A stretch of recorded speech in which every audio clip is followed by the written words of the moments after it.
और अब लियोन के सामने मौजूद बहुत ही विशाल बन रखा कॉन्स्टेंटाइन एकदम गुस्से में लियोन के ऊपर आग फेंकना शुरू कर देता है और उसके मुंह से निकली ये ज्वाला बेशक बहुत ही ताकतवर थी, पर लियोन फटाफट अपनी डायरेक्शन को हर एक मोड़ पे बदलता बदलता तेजी से उसी की तरफ भागता हुआ जा रहा था और वो अपने लाइटनिंग मैजिक का इस्तेमाल करता इतनी तेजी से मूव हो रहा था कि कॉन्स्टेंटाइन उसे हिट तक भी नहीं कर पा रहा था। और तभी जब लियोन उसके करीब पहुंचने वाला होता है, उसके ऊपर ही विशालकाय कॉन्स्टेंटाइन का हाथ आ जाता है, जिसका इरादा था उसे एक ही बार में पिचकने का। पर उससे पहले लियोन फटाफट लाइटिंग मैजिक का इस्तेमाल करता उसके रास्ते से मूव हो जाता है और कॉन्स्टेंटाइन का पंचा उससे मिस कर नीचे की जमीन को चीर देता है। और तभी लियोन एकदम ही उसकी स्किन की तरफ आ जाता है और अपने हाथ में एक ताकतवर लाइटिंग मैजिक इकट्ठा कर कहता है, एस रैंक का लाइटनिंग मैजिक, 1000 थंडर सेलेस्टियल समोनिंग। और लियोन का ये एस रैंक का मैजिक इतना ताकतवर था कि वो पूरे कॉन्स्टेंटाइन को एक खतरनाक बिजली की लेयर में बांध देता है और कॉन्स्टेंटाइन को लगातार तेजी से बहुत ही खतरनाक बिजली के झटके लग रहे थे और एकदम तड़पता हुआ वो चिल्लाता है और अपने मन में घबराया सोचता है, आखिर ऐसा कैसे हो सकता है? आखिर एक काम से इंसान के पास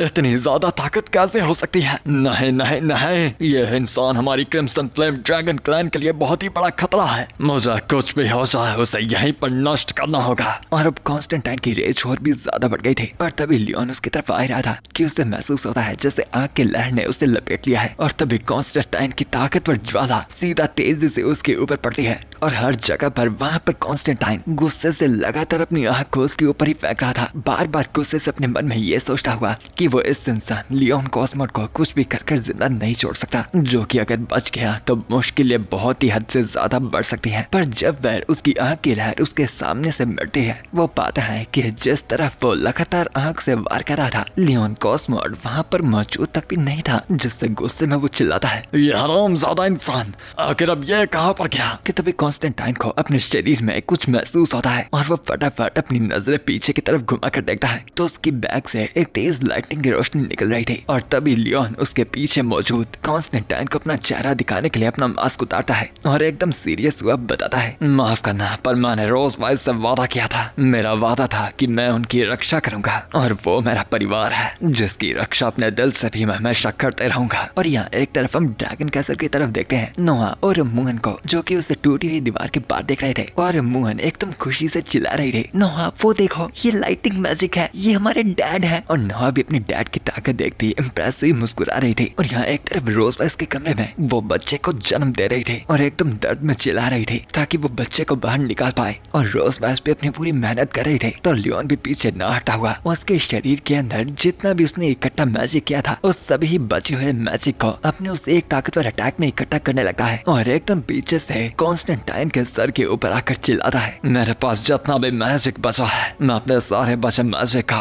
ऐसे एक ताकतवर बात पे दांव पे लगा रहा हूँ। और तभी अपने हाथ में वो लाइटनिंग की एक स्वॉर्ड बना लेता है और चिल्लाता है उस मैजिक का नाम जो था लाइटनिंग स्वॉर्ड ट्रांसफॉर्मेशन। और वैसे ही उस मैजिकल लाइटनिंग तलवार को वो अपने हाथ में तेजी से इकट्ठा करता चिल्ला रहा था और फिर सीधा वो तताकतवर मैजिक को कॉन्स्टेंटाइन की तरफ दे मारने लगता है। पर यहाँ पर कॉन्स्टेंटाइन भी नहीं रुकने वाला था, वो भी अपनी पूरी की पूरी ताकत लगा देता है अपने उस विशाल काय फायर वोल्केनिक अटैक में और जोर से चिल्लाता है, लियोन कॉस्मोड मैं तुम्हारा अंत कर डालूंगा। और वैसे ही दोनों के मैजिक एक दूसरे के ऊपर छूट जाते हैं और आसमान में बहुत ही बड़ा क्लैश होता है, विशाल काय फायर मैजिक का और लाइटनिंग मैजिक का, जो क्लैश इतना ताकतवर था जिससे आसमान में एक बहुत ही बड़ा धमाका फैल जाता है। और उस धमाके के साथ साथ ही रोज वाइस और लियोन के बच्चे का जन्म भी हो जाता है। वो दाई खुशी से रोज वाइस को देख रही थी और रोज वाइस भी एकदम खुश थी कि उसने अपने बच्चे को जन्म दे दिया था। और फिर हम देखते हैं लियोन और रोज वाइस के बच्चे को, जिसके बालों की shade light pink hair colour की थी और जन्म के बाद वो रो रही थी, जो कि काफी आम होता है और हेल्थी होता है। और उसी के साथ साथ रोज वाइस की खिड़की से साफ दिख रहा था कि सुबह भी हो चुकी थी। और वहाँ जंग के मैदान में हम देखते हैं लियोन कॉस्मोड को, जो उससे पहली सूरज की किरण को देखता कहता है, और सूरज उग भी चुका है, लगा नहीं था कि इस लड़ाई में इतना टाइम हो जाएगा। और फिर लियोन के सामने हम देखते हैं कॉन्स्टेंटाइन के कटे गए सर को। हाँ, वो पूरा कट चुका था। लियोन ने अपने उस खतरनाक लाइटिंग स्लैश से उसके मैजिक के साथ साथ कॉन्स्टेंटाइन के सर को भी धड़ से अलग कर डाला था। और लियोन उस कटे सर को कहता है, तो कैसा लग रहा है कॉन्स्टेंटाइन? जैसा कि मैंने तुम्हें कहा था कि मैं तुम्हें असली ताकत दिखाऊंगा। और तभी वहाँ पर उड़ते हुए बाकी ड्रैगन्स भी आने लगते हैं और शर्ली फटाफट अपनी सिल्वर ड्रैगन फॉर्म से ट्रांसफॉर्म होती है और बताती है, योर हाइनेस, जो बचे कुछ क्रिम्सन फ्लेम के ड्रैगन्स थे वो फटाफट वहाँ से भाग चुके हैं अपने लीडर की की डेथ को देखकर और बाकी एलीट सोल्जर्स जो हैं वो भी बैक माउंटेन की तरफ भाग चुके हैं ताकि वो बचे कुछ दुश्मनों की सेना को खत्म कर पाए। पर लियोन अपने आसपास की सराउंडिंग को देखता है और देखता है वही लेडी सोल्जर एना को अपने हाथ में पकड़ी हुई थी जो कि घायल थी और चिल्ला रही थी कि सब कुछ ठीक हो जाएगा और मेडिकल टीम जल्दी यहाँ पर आ जाएगी। इसलिए लियोन भी शर्ली को बताता है कि अभी उन्हें भागे हुए दुश्मनों का पीछा नहीं करना चाहिए और सबसे पहले उन सर्वाइवर्स को ढूंढना चाहिए जो कि बच गए थे और उनकी मदद करनी चाहिए और साथ ही इस बैटलफील्ड के गंद को साफ करना चाहिए। और साथ ही फिर कॉन्स्टेंटाइन के सर की तरफ इशारा कर वो कहता है और साथ इस बड़े बंदे का क्या करना है, मेरे पास एक आइडिया है, चलो इसके सर को सिल्वर ड्रैगन टेरिटरी के बॉर्डर पे टांग देते हैं, जो कि बाकी ड्रैगन्स के लिए साफ साफ एक वार्निंग हो गए। जो बात शर्ली भी मान जाती है और फिर थोड़ा सा उत्सुक वो पूछती है, वैसे योर हाइनेस मुझे पता नहीं था कि आप असल में इतने ज्यादा ताकतवर हैं।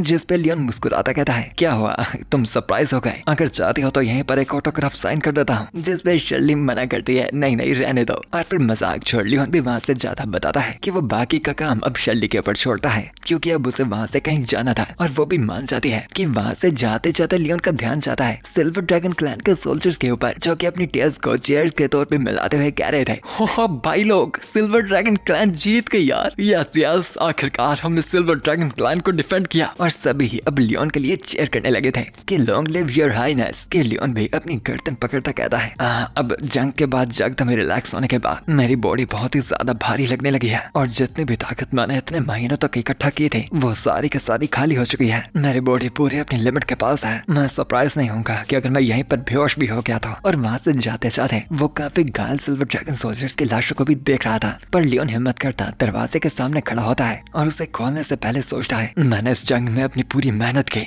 और पूरी देर से टिका रहा ताकि मैं इस कमरे के अंदर उस व्यक्ति को देख पाऊं। कि वो दरवाजा खोलने से पहले ही नोटिस करता है कि अभी तो सच वो जंग वाले आर्मर के अंदर ही था और उसका शरीर एकदम दुश्मन के खून से भर रखा था। और क्योंकि वो बच्चों को डराना नहीं चाहता था इसलिए पहले वो नहाने का डिसाइड करता है और फिर थोड़े ही टाइम में वो रोज वाइस का कमरा खोलता अंदर आता है और सबसे पहले उसका स्वागत करते हैं मुअन और नोहा। और दोनों ही बच्चियां एकदम खुशी से अपने डैड से चिपक जाती हैं और मुअन खुशी से बताती है, डैड मुअन और सिस्टर दोनों ने देखा उस बड़े बुरे ड्रैगन को हराने वाले आप थे। जिस पे लियोन हंसता कहता है, तो क्या कहते हो बच्चों, तुम्हारा डैड कमाल का है ना। जिस पे नोहा करती बताती है कि डैड सबसे कूलेस्ट है। और फिर मुअन एक कमाल की बात कहती है कि उसके डैड अभी तक के उसके देखे गए सेकंड सबसे ज्यादा स्ट्रॉन्गेस्ट ड्रैगन थे। जिस पे लियोन हंसता कहता है, अच्छा मैं नंबर दूसरा हूँ तो फिर पहले पे कौन है खैर। जिस पे मुअन इशारा करती है अपनी माँ की तरफ और बताती है, बेशक डैड सबसे ज्यादा ताकतवर ड्रैगन मॉम है क्योंकि डैड मॉम की हर एक बात सुनते हैं। और लियोन भी उस तरफ देखता है और मेड्स भी इशारा कर रही थी लियोन को रोजवेस से मिलने जाने के लिए। और लियोन भी उठता उसकी तरफ बढ़ता जाता कहता है, हाँ मुअन तुमने बिल्कुल सही कहा, रोजवाइस सबसे ज्यादा ताकतवर ड्रैगन है। और लियोन जाकर देखता है रोज अपने बच्चे के साथ लेट रखी थी, उसे गले लगाए और फिर उसका चेहरा लियोन को दिखाती। रोजवेस मुस्कुराती बताती है, ये बेटी है लियोन। जिस पे लियोन भी एकदम खुशी से मुस्कुरा उठता है कि उनकी बेटी कितनी सुंदर थी और एक अच्छे डैड होने के नाते वो उसे भरकर प्यार देने वाला था। और फिर हमें थोड़े से टाइम बाद का सीन दिखाया जाता है जब उनकी बेटी जाग गई थी और जागने के बाद वो बच्चों की तरह आवाज देती अपने सामने देख रही थी अपनी बड़ी बहनों को। और मुअन और नोहा दोनों की आंखें अपनी प्यारी सी बहन को देखकर चमक रखी थी। और नोहा हैरानी से कहती है, मेरी छोटी बहन तो कितनी छोटी सी है कि मुझे देखकर ऐसा लग रहा है कि ये मेरे एक ही मुक्के से दूर उड़ती जाएगी। कि मुअन अपनी बहन को बताती है, सिस्टर मुझे डराओ मत, हमारी बहन को उड़ाने के लिए एक मुक्का नहीं चाहिए होगा, कम से कम भी 2 मुक्के लगेंगे। ओह माय गॉड क्या बच्चे हैं ये। खैर पर लियोन भी उससे खेलता हुआ एकदम हंसता कहता है, मेरी बेटी का नाक तो देखो, मेरी बेटी के कान तो देखो, मेरी बेटी का मुंह तो देखो, ये सब का सब कुछ बिल्कुल मेरे पे गया है। हाँ ये बिल्कुल मेरे पे गई है। जिस पे फिर रोज वाइस भी उठती कहती है, हाँ चलो मानती हूँ कि इधर उधर से वो काफी ज्यादा तुम पर गई है, पर मैं उम्मीद करती हूँ कि कम से कम वो तुम्हारे जितनी अकड़ो और जिद्दी ना हो। जिस पे लियोन मुंह बनाकर कहता है, जिद्दी मैं? आखिर मैं कब से जिद्दी हो गया? और फिर वो उठकर अपने बच्चों की तरफ जाता है और उनसे पूछता है, बच्चों देखो तुम्हारी माँ क्या कह रही है। नोहा और मुअन तुम बताओ, क्या तुम्हारा डैड जिद्दी है? जिस पे मुअन और नोहा दोनों कुछ न कहती मुस्कुराती हे करती हैं। क्या कर रहा हूँ मैं। और फिर लियोन भी इनका ये रिएक्शन देखकर समझता है कि आखिर ये अपनी मॉम की साइड क्यों दे रही है, कहीं वो सच में तो जिद्दी तो नहीं था। जिस पे फिर अपने आप को मनाता कहता है, नहीं नहीं मेरे बच्चे अभी काफी मैच्योर है, बेशक इन्हें इस चीज का अंदाजा नहीं होगा। इसलिए वो वापस से ध्यान देता है अपने न्यूबॉर्न बच्ची पे और उसकी गाल को सहलाता कहता है, मेरे सबसे छोटे बच्चे तुम सबसे ज्यादा ओबीडियंट प्रेग्नेंट हो गई और हाँ प्लीज इनका साथ मत देना, ठीक है ना मेरी बेटी, तुम बिल्कुल डैड की साइड दोगे और हम दोनों की कमाल की जोड़ी बनेगी। कि तभी वो बच्ची अचानक से ही रोने लगती है और ये रोना धीरे धीरे से शुरू होकर वो बहुत ही जोर से रोने लगती है, जिसके बाद लियोन को कुछ भी समझ नहीं आता कि आखिर उसने किया क्या और जगदम ही वो रोने की लगी थी, जिसकी वजह से लियोन एकदम घबरा जाता है और उसे समझ नहीं आ रहा था कि आखिर करना क्या चाहिए। पर फिर फटाफट रोजवाइस अपने बेटी को पकड़ती है और उसे लोरी सुनाती सुनाती शांत करने लगती है और वैसे ही धीरे धीरे कर वो मोस्ट लाइकली शांत हो ही जाती है और लियोन को भी चैन की सांस आती है। और फिर रोजवाइस लियोन की तरफ देखते उससे पूछती है, क्या हुआ, तुम उसे उठा क्यों नहीं रहे, क्या तुम इसे गले नहीं लगाना चाहते? जिस पे लियोन घबराता हुआ कहता है, नहीं मैं लगाना चाहता हूँ, पर मैं अभी जंग से वापस लौटा हूँ और मुझसे अभी भी खून की बदबू आ रही होगी और मैं बच्चे को डराना नहीं चाहता। जिस पे रोजवाइस बताती है, तुम बिना क्या अजीब बातें करते हो, पकड़ो इसे, आखिर तुम्हारी खुद की ही बेटी तुम्हारे पास क्यों नहीं आना चाहेगी, आओ इसे गले लगाओ। और वैसे ही वो लियोन को उसे पकड़ाने लगती है, पर लियोन काफी घबरा रहा था क्योंकि उसे बच्चे पकड़ने का एक्सपीरियंस नहीं था कि कहीं कोई गलती ना हो जाए। यप मैं बिल्कुल समझता हूँ। और वैसे ही रोजवाइस उसे समझाती है कि सबसे पहले बेबी को अपने दूसरे हाथ के साथ हेड पे सपोर्ट देना और फिर अपने दूसरे हाथ से बाकी निचली तरफ से बेबी को संभालना। और लियोन भी बिल्कुल वैसा ही करता है, पर वो अभी भी हल्का हल्का घबरा रहा था और पहले तो वो बेटी रो रही थी, पर जब लियोन उसे पकड़ता ही है वो धीरे धीरे कर लियोन का चेहरा देखकर शांत होने लगती है और उसे देखने लगती है, जिस चीज को देखकर मुअन और नोआ भी हैरान होते हैं। और मुअन बताती है कि ये तो एकदम कमाल की बात है। जैसे ही डैड ने बेबी को पकड़ा, बेबी एकदम शांत हो गई और रोना बंद कर गई। जिस पे रोजवाइस मुअन और नोआ को बताती है, जब तुम दोनों छोटी हुआ करती थी तुम दोनों भी बिल्कुल इसी तरह थे, तुम दोनों इतना रोती थी कि मैं तुम्हें शांत नहीं करवा पाती थी, पर जैसे ही जब मैं तुम्हें तुम्हारे डैड के पास लेटाती थी तुम दोनों तभी रोना बिल्कुल बंद कर देती थी। जिस पे मुअन याद करने की कोशिश करती कहती है कि ना उसे तो ऐसा कुछ याद ही नहीं है। और नोआ जिसकी मेमोरी थोड़ी शार्प थी वो बताती है कि ऐसा इसलिए होगा क्योंकि डैड उसे एक सेंस ऑफ सिक्योरिटी महसूस करवाते थे। जो सुनकर लियोन भी सोच रहा था, मैंने ये बात पहले भी रोजवाइस से सुनी थी पर मुझे सच में नहीं लगा था कि ऐसा हो सकता है, पर आज मैंने अपने बेबी के साथ ये पहली बार महसूस किया। यानी रोज ने सच कहा था। कि तभी मुअन एकदम चमकती कहती है, मॉम डैड मुझे याद आया कि हमारी छोटी बहन का तो अभी तक कोई नाम ही नहीं है, तो चलिए फटाफट इसके लिए एक बढ़िया सा नाम सोचते हैं। जिस पे उसकी बड़ी बहन कहती है कि उसका नाम नोहा आता था ड्रैगन रेस के एक एंशिएंट हीरो से, तो इसलिए उसकी छोटी बहन का नाम भी एक एंशिएंट हीरो से ही आना चाहिए, इसलिए नोहा का आइडिया था उसका नाम ब्लेजर रखने का। जिस पे मुअन बताती है कि नाना ये नाम काफी ज्यादा सैवेज लग रहा था, जो कि किसी के ऊपर सुनने में बिल्कुल भी अच्छा नहीं लगेगा। और फिर वो बताती है कि मुअन का नाम आता है मून से, तो आखिर वो उसकी छोटी बहन का नाम आखिर तारे से इंस्पायर कर स्टार क्यों नहीं रखते थे। और वहीं पर मुअन और नोआ बहसने लगती है कि नाम होगा स्टार या फिर ब्लेजर, इसलिए वो दोनों ही बार बार अपना अपना चूज किया गया नाम रिपीट करी जा रहे थे। पर कोई कंक्लूजन न आने पर वो दोनों ही लियोन की तरफ देखते कहती है कि डैड आपको कौन सा सही लगता है। जिस पे लियोन फिर से हिचकिचाता कहता है, देखो बच्चों, बच्चे का नाम रखना एक बहुत ही जरूरी टास्क है और तुम्हारी माँ और मैंने इस चीज के बारे में काफी टाइम से सोच रहे थे, पर हम फिर भी अभी तक डिसाइड नहीं कर पाए। फिर पूरा क्वेश्चन को ही चेंज कर वो बेबी का चेहरा और अपना चेहरा बच्चों के सामने इकट्ठा कहता है, तो देखो बच्चों, हमने अभी तक नाम तो डिसाइड नहीं किया, पर एक बार हम दोनों की तरफ देखकर बताओ कि तुम्हारी छोटी बहन मेरी तरह ज्यादा लगती है या फिर तुम्हारी माँ की तरह। जिस पे मुअन सोचती कहती है कि वो भी बता नहीं सकती क्योंकि उसे समझ नहीं आ रहा था। और नोआ सोचती रह जाती है पर एकदम ही मुस्कुराती रोजवाइस बताती है कि अभी बेटी उनकी छोटी है, तो इसलिए शक्ल से ही बता पाना कि वो किस पर ज्यादा गई है नामुमकिन के बराबर होगा। पर अगर लियोन उसके पीछे देखेगा तो उसे कमाल का सरप्राइज मिलेगा। और लियोन भी उसे थोड़ा सा मोड़ कर देखता है तो उसकी बेटी की भी टेल थी और वो बेबी एकदम शांत लियोन को मुस्कुरा कर देख रही थी और उसकी टेल भी पिंकिश थी। और लियोन एकदम ही झटके में आता सोचता है, क्या इसकी टेल है? डैम इट, मेरा पेरेंटल एजुकेशन प्लान काम नहीं किया। लगता है कि ड्रैगन की जीन्स बहुत ही ज्यादा स्ट्रॉन्ग होती है। और मुअन और नोहा अपनी छोटी बहन की टेल देखकर बहुत ही खुश होती है क्योंकि वो बहुत ही ज्यादा क्यूट थी और पिंक थी। और नोहा तो उसे टच भी करना चाहती थी। और लियोन अपने मन में सोच रहा था, हमारी बेटी की टेल है तो क्या हो गया, अगर हमारा भविष्य में चौथा बच्चा होगा तो फिर मैं रोजबस को दिखाऊंगा और मैनकाइंड की ग्लोरी वापस लाऊंगा। कि तभी बच्चे के साथ साथ लियोन खुद कंफ्यूज हुआ कहता है, एक मिनट, चौथा बच्चा? नहीं, आखिर मैं ऐसा क्यों सोच रहा हूँ, आखिर मैं एक और बच्चा क्यों करना चाहूंगा। कि तभी बाहर से एक मेड आती है और उन्हें बताती है, your majesty, your highness, princess Isha यहाँ पर पहुँच चुकी है। हाँ, रोज वाइस की बहन यहाँ पर आ गई थी और रोज भी उन्हें अंदर बुलाने के लिए कहती है। कि बाहर ईशा जो कि यहाँ पर पहुँच चुकी थी कैसल में इधर उधर देखती सोच रही थी कि उसे सिल्वर ड्रैगन कैसल से जब मदद की पुकार आई थी उसने तभी ही यहाँ पर आने की प्लानिंग शुरू कर दी थी, पर उसके रिजल्ट में क्रिम्सन फ्लेम ड्रैगन के ग्रुप ने उन्हें रोक लिया था और जब तक वो उन सभी ड्रैगन्स को निपटा कर यहाँ तक पहुंची थी, उसने सिल्वर ड्रैगन कैसल की बॉर्डर पर जो पहली चीज देखी थी वो थी कॉन्स्टेंटाइन ड्रैगन का कटा हुआ सर, जिसे बॉर्डर पे वार्निंग के तौर पर साफ साफ टांग रखा गया था। जो देखने के बाद ईशा ने गार्ड से पूछा था कि आखिर ये करने वाला कौन था, जिसके बाद उसे पता चला कि वो लिटिल रोज का हस्बैंड था, जो नॉर्मल इतना कमजोर सा दिखता था और इतना ज्यादा डेलिकेट जैसे वो हवा से ही उड़ जाएगा, पर ये काम करने वाला वो था। और अपने मन में वो भी कहती है, मैं खुद अपनी पूरी ताकत के साथ भी कॉन्स्टेंटाइन जैसे एंशिएंट ड्रैगन को नहीं हरा सकती, तो आखिर उसने ऐसा कैसे कर दिखाया। जब मैं जाकर उससे मिलूंगी, मैं उससे इस राज के सारी सच पता लगाऊंगी। और वैसे एकदम सीरियस होकर वो उनके कमरे के बाहर तो आ गई थी, पर थोड़ी ही देर बाद हम देखते हैं उसे बेबी के साथ एकदम चिपके हुए, जो एकदम खुशी से कह रही थी, ओह मेरी छोटी बच्ची, आओ आंटी को किस करो। और हाँ, वो अपनी ओरिजिनल इंटेंशन भूल गई थी कि वो करने के वाली थी, और वैसे ही वो बेबी को इधर उधर घुमा रही थी और खुश कर रही थी। और रोज के पास बैठा लियोन कहता है कि रोज की बहन ने जगदमी एंट्री मारी थी कि उसे लगा था कि उसे उसका सच पता लग गया होगा, जिस पे रोज भी बताती है कि ईशा पक्का पूछना चाहती होगी कि लियोन ने कॉन्स्टेंटाइन को कैसे मारा था, पर छोटी बेटी ज्यादा अपीलिंग थी तो वो पहले भूल गई। और फिर मोहन और नोआ को उसकी टेल दिखाती, वो बताती है कि देखो तो सही ये बच्ची कितनी ज्यादा उसकी तरह लगती थी, खासकर उसकी टेल, बस वो अभी थोड़ी लाइट थी, पर जब वो बड़ी होगी उसकी टेल का कलर भी ईशा जैसा हो जाएगा। जिस पे मोहन और नोआ दोनों हैरान होती है क्या सच में, कि फिर लियोन और रोज की तरफ देखती, वो उन दोनों से पूछती है कि आखिर वो दोनों चुपचाप क्यों बैठे थे, क्या उन्हें बात करना पसंद नहीं थी, क्योंकि एक्चुअली में लियोन और रोज पहले बहस रहे थे कि बच्चा किस पर ज्यादा गया है, रोज पर या लियोन पर वो गई सबसे ज्यादा अपनी आंटी पर थी।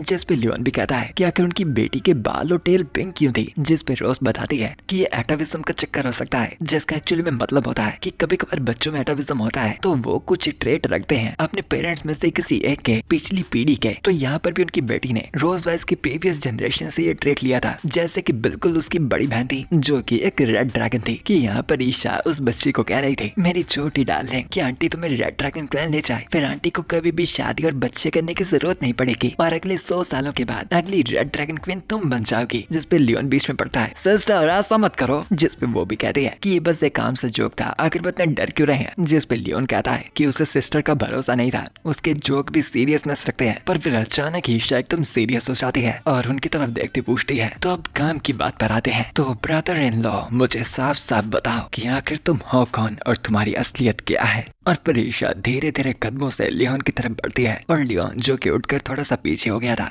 ईशा से कहता है कि उसका क्या मतलब था। जिस पे ईशा लियोन को कहती है कि उससे बिल्कुल भी नहीं लगा था कि लियोन एक छुपा हुआ रुस्तम था, यानी एक हिडन एक्सपर्ट जो कि अपनी ताकतों को छुपाए रखा था। और फिर ईशा साफ साफ ये भी बताती है, पहले रोज ने मुझे बताया था कि तुम काफी कमजोर और बीमार हो, और ये भी कि छोटी रोज के साथ शादी होने के बाद ही तुम एक हफ्ते के अंदर किसी कारण की वजह से कोमा में चले गए थे, पर अब लग रहा है कि तुम बिल्कुल ठीक हो चुके हो। जिस पे फिर रोज वैस अपना हाथ खड़ा करती बताती है कि हाँ बिल्कुल यही बात थी। अब लियोन की तबीयत में बहुत ही सुधार आ चुका था, जबकि वो पहले बहुत ही बीमार रहता था। और लियोन भी बिल्कुल एग्री करता हुआ कहता है, हाँ रोज वैस बिल्कुल सही कह रही है, बार बार ड्रैगन किडनी टॉनिक लेने के बाद मेरी बॉडी अब पहले से बहुत ही ज्यादा बेहतर महसूस कर रही है और मैं अब काफी हेल्थी हो चुका हूँ। पर ईशा अभी भी एकदम सीरियस थी और कहती है कि फिर भी जैसा उसे पता था, लियोन तो एक ऑर्डिनरी मेल ड्रैगन था जो कि एक आम सी ड्रैगन लेने से आया था। तो इस तरह से अगर लियोन पूरी दुनिया के ड्रैगन के किडनी स्टोन खा भी जाता है, वो फिर भी कॉन्स्टेंटाइन जैसे एक विशाल ड्रैगन किंग को नहीं हरा सकता। तो फिर आखिर लियोन यहाँ पर इस चीज को मैनेज कैसे कर पाया था। और लियोन भी एकदम परेशान हो जाता है क्योंकि ईशा को उस पर बहुत ही ज्यादा शक हो रहा था और उसके पास देने के लिए कोई जवाब नहीं था। और फिर रोज बाइस और अपनी छोटी बेटी की तरफ देखता हुआ लियोन अपने मन में सोचता है, यहाँ पर मेरी आइडेंटिटी और मेरा पास्ट और साथ ही रोज बाइस और मेरे बीच के वो कॉम्प्लिकेटेड नफरत और प्यार की हिस्ट्री, अगर ये सारी राज की बात है अगर पता चल गई तो ये मेरी फैमिली के ऊपर बहुत ही ज्यादा मुश्किल डाल सकता है। और ईशा की तरफ देखता वो ये भी थोड़ा सा सोच रहा था कि ईशा एक प्योर ड्रैगन क्लैन से है जो कि अपनी बहन से हद से ज्यादा प्यार करती है, और अगर उससे ये सारी चीजों का पता लग गया कि कैसे उनके पहले 2 बच्चे फोर्स्ड हुए थे, तो उसे लग नहीं रहा था कि ईशा इस चीज को एक्सेप्ट भी कर पाएगी और वो अपनी बेटियों की तरफ तरफ देखते इस बात से भी कंफ्यूज होता सोच रहा था, अगर मेरी बेटियों को पता लग गया कि मेरी असली आइडेंटिटी एक इंसान है और वो प्योर ब्लडेड ड्रैगन्स नहीं है, अगर ये सारी की सारी चीजें बाहर आ गई तो क्या ये उनके भविष्य पर एक बहुत ही बड़ा दाग नहीं लगा देगी? क्या उनका आने वाला वो भविष्य सेफ रहेगा या फिर उन गहरी गहरी नजरों के बीच में दबता चला जाएगा? क्योंकि अगर ये सच बाहर आया तो मुअन और नोआ को भी बाहर की रेस के ड्रैगन्स डिस्क्रिमिनेट कर सकते थे। इसलिए अपनी मुट्ठी कसता लियोन कह रहा है, इसलिए इन सभी बातों के चलते हुए मैं किसी को भी पता नहीं लगने दे सकता इस नकली फैमिली के बारे में जो मैंने और रोजवाइस ने मिलकर बनाई है। इसलिए लियोन जोर से अचानक ही चिल्लाता है, सिस्टर देखिए, एक्चुअली में ये मेरा बचपन का सपना था। जिस पे ईशा भी हैरान होती कहती है, हाँ सपना? कैसा सपना? आखिर तुम क्या कह रहे हो? जिस पे लियोन अचानक ही गबड़ शबड़ करने लगता है। देखिए ये थोड़ी सी लंबी कहानी है पर मैं छोटे तरीके में सुनाता हूँ। मैंने हमेशा से सपना देखा था कि जब भी मैं बड़ा होऊंगा मैं अपने प्यार से एकदम स्पेशल तरीके में मिलूंगा। मैंने काफी जगह ट्रैवल किया, मैंने पहाड़ियों पर ट्रैवल किया और फिर मैं मिला उस इंटरनल सोल से, अपने प्यार से जो मेरी डेस्टिनी में लिखा था ब्ला ब्ला ब्ला। इतनी बकवास मेरे को और ईशा दोनों को समझ नहीं आ रही। और फिर अचानक ही रोजवाइस का हाथ पकड़ता लियोन कहता है, रोजवाइस ये तुम थे जिसने मुझे उस अंधेरे से निकाला और मुझे वो घर का एहसास महसूस करवाया। इसलिए मैं कसम खाता हूँ कि मैं अपनी पूरी जिंदगी हमेशा तुम्हारी रक्षा करूंगा। और रोजवाइस भी लियोन की एक्टिंग देखती कह रही थी, मैंने बच्चे को जन्म अभी से दे भी दिया है पर फिर भी मेरा वापस से उल्टी मारने का दिल क्यों करा है? और वो सारा भाषण सुनकर पास में खड़ी बच्चियों में से मुअन पूछती है कि क्या इसका मतलब था डैड मॉम को जवानी के टाइम से ही पसंद करते थे? जिस पे नोआ करेक्शन करती है कि एक्चुअली में डैड का मतलब था कि मॉम उनकी आइडियल टाइप थी। और इतनी टचिंग स्टोरी के बाद ईशा भी लगातार तालियां बजाती है और उसके बाद दिखाती हुई कि वो इस टचिंग स्टोरी से अपने आंसू पहुंच रही थी। वो कहती है, क्या टचिंग और लवली कहानी थी, ये एक सच में किस्मत में लिखी गई प्यार की फेरी टेल है। पर मैं तुम्हारे बैकग्राउंड के बारे में पूछ रही हूँ, ना कि ये कि तुम प्यार में कैसे पड़े। जिस पे लियोन भी वही बात रिपीट करता है, सच में क्या किस्मत में लिखी गई फेरी टेल है, पर मैं तुम्हारा बैकग्राउंड पूछ रही हूँ, ये नहीं कि तुम प्यार में कैसे पड़े। और फिर लियोन और सीरियस होता कहता है, और उसी के बाद से रोजवाइस से अपना वादा पूरा करने के लिए मैं लगातार कोशिश कर रहा हूँ और ज्यादा ताकतवर बनने की, और सिर्फ उस ताकत के पीछे भाग रहा हूँ। ये सिर्फ मैं ही जानता हूँ कि उस ताकत को पाने के लिए बार बार मैंने कितना कुछ सहा है। कि फिर से रोजवाइस के हाथ थामता वो कहता है, पर तो क्या हुआ, इतनी मुश्किलों का सामना करने के बाद मुझे उसका फल मिला। मैंने सच में अपनी वाइफ और अपनी बच्ची की रक्षा की, है ना रोजवाइस? की ईशा साइड से पूछती है कि लियोन ने उसे इतनी बातें बता दी थी पर अभी तक उसके क्वेश्चन का जवाब नहीं दिया था कि लियोन का बैकग्राउंड क्या था। पर फिर बीच में रोजवाइस आती है और ईशा को शांत करती बताती है, सिस्टर आपको चिंता करने की जरूरत नहीं है, लियोन मुझसे कुछ भी नहीं छुपाएगा और मैं ये गारंटी करके कह सकती हूँ कि वो अपनी फैमिली के लिए कुछ भी कर सकता है। जिस पर फिर ईशा भी थोड़ा सोचती है और फिर जाहिर करती है कि हाँ वैसे देखा जाए तो रोजवाइस और लियोन साथ में काफी अच्छे से काम करते हैं, तो वो शायद फालतू में इस सिचुएशन को ओवर थिंक कर रही थी, इसलिए वो माफी मांगती है। और फिर लियोन की भी तारीफ करती कहती है कि आखिरकार लियोन ने भी कम से कम अपना वादा पूरा किया जो कि उसने ईशा से किया था कि लियोन रोजवाइस की हमेशा रक्षा करेगा। जिस पे मुस्कुराता लियोन भी कहता है, देखिए सिस्टर मर्द अपना वादा नहीं तोड़ते। और फिर वो दोनों ही वैसे ही अपनी बातें करते रहते हैं और रोजवाइस लेटी उन्हें देखती हुई मुस्कुराते अपने मन में सोच रही थी कि बेशक लियोन को जाना चाहता है स्ट्रॉन्गेस्ट ड्रैगन स्लेइंग हीरो के नाम से, पर फिर भी ज्यादातर वो उसकी वो साइड देखती थी जिसमें काफी ज्यादा बचपना होता था, या तो वो डिल्यूशनल एरोगेंट साइड जो कि इसकी रेपुटेशन से मैच नहीं करती थी। पर इसलिए रोजवाइस की नजरों में लियोन के ये माइनर फ्लॉज की वजह से वो काफी ज्यादा सच्चा और रिश्योरिंग सब महसूस होता था, यानी एक सेफ्टी का एहसास करवाता था। और फिर वैसे ही अपनी बच्ची के साथ सर लगा वो मुस्कुराती लेटती सोच रही थी कि सच में ये सुबह काफी यादगार थी। और फिर वो अपनी बेटी के साथ सो जाती है और मुअन और नोआ भी ये नोटिस करती अपनी आंटी और लियोन को चुप करवाती कहती है कि चुप कर जाइए क्योंकि अब मॉम और उनकी छोटी बहन सो रही थी। और फिर ईशा भी बच्चों के पास जाती कहती है कि ठीक है अब वो रोजवाइस को थोड़ा आराम करने देंगे, और क्योंकि उसे भूख लग रही थी इसलिए वो मुअन और नोआ को उसे कुछ खिलाने के लिए लेकर जाने को कहती है और वो भी मानती ईशा को ले जाने लगती है। और फिर मुस्कुराती आंख मारती ईशा लियोन को कहती है, जाओ तुम भी रेस्ट कर लो ब्रदर इन लॉ। और लियोन भी उसके जाने के बाद चैन की सांस लेता कहता है, आखिरकार मैं उसे कुछ तरह से ट्रिक कर पाया। सच में यहाँ पर बोलने में तो जंग से भी ज्यादा थकावट हो रही है, इसलिए वो भी थका हुआ डिसाइड करता है कुछ देर के लिए सोने की। और फिर वो भी अपनी बीवी और बेटी के साथ जाकर लेट जाता है और उनके साथ ही रेस्ट करता है। और फिर वैसे ही टाइम बीत जाता है और शाम हो जाती है। और शाम के वक्त भी हम देखते हैं कि वो अभी सो रखे थे, एकदम कंफर्टेबल हुए। पर कुछ देर में फिर रोजवाइस की आंख खुलती है और वो अपने सामने लियोन का सोया हुआ चेहरा देखती है और फिर प्यार से उसे छूती हुई हल्का से सहलाती वो सोए हुए लियोन को देखती कहती है, मैं सच में तुम्हें एक टेल देना चाहती हूँ यानी एक हिसाब से जिससे वो भी उनकी तरह ड्रैगन लग पाए। कि तभी लियोन भी अपनी एक आंख खोलता कहता है और मैं भी सच में